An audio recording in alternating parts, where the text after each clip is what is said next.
સમાચાર મોરબીથી કે જ્યાં હળવદના ચરાડવા ગામે ધારાસભ્યની હાજરીમાં હોબાળો થયો હતો। હળવદ ધ્રાંગધ્રાના એમએલએ પ્રકાશ વરમોરાને ઉગ્ર રજૂઆતો કરવામાં આવી। કારોબારી ચેરમેન અને ગ્રામ પંચાયતના સભ્ય વચ્ચે ઉગ્ર બોલાચાલી થઈ હતી। ચરાડવા ગામથી સરકારી હોસ્પિટલ સુધીના બિસ્માર રસ્તા અંગે ફરિયાદ કરવામાં આવી। ગ્રામ પંચાયત પાસે ગ્રાન્ટ હોવા છતાં તેનો ઉપયોગ ન કરાયાનો આક્ષેપ લગાવવામાં આવ્યો।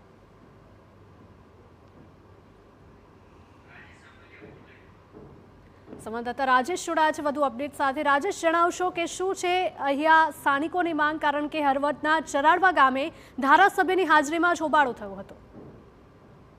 જી હિરલ, જે રીતે ગઈકાલે પીએમ મોદીનો જે જન્મદિવસ હોય છે, આ જન્મદિવસને લઈને હળવદની જે સરકારી હોસ્પિટલ છે ત્યાં હળવદ ધ્રાંગધ્રાના ધારાસભ્ય જે પ્રકાશ વરમોરા છે તેઓ જિલ્લા પંચાયતના સભ્યો તેમજ ગ્રામ પંચાયત છે ચરાડવા ગામની ત્યાંના સભ્યો આ સમગ્ર લોકો ત્યાં હળવદ હોસ્પિટલ ખાતે ત્યાં મુલાકાતે ગયા હતા અને તે દરમિયાન જે ચરાડવા ગામના જે ગ્રામ પંચાયતના સભ્ય છે તેમણે ઉગ્ર રજૂઆત કરી હતી।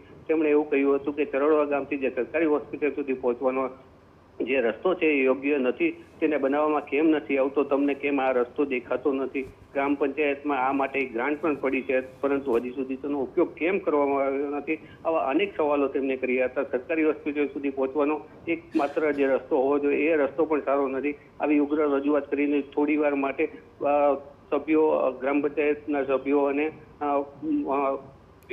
ત્યાં ઉપસ્થિત લોકો, કારોબારી સભ્ય તેમજ ધારાસભ્ય આ વચ્ચે ઉગ્ર બોલાચાલી થઈ હતી અને તું મેં કહી હતી। જી બિલકુલ, માહિતી બદલ આપનો આભાર। તો આ ઘટના સામે આવી રહી છે કારોબારી ચેરમેન અને ગ્રામ પંચાયતના સભ્ય વચ્ચે ઉગ્ર બોલાચાલીની।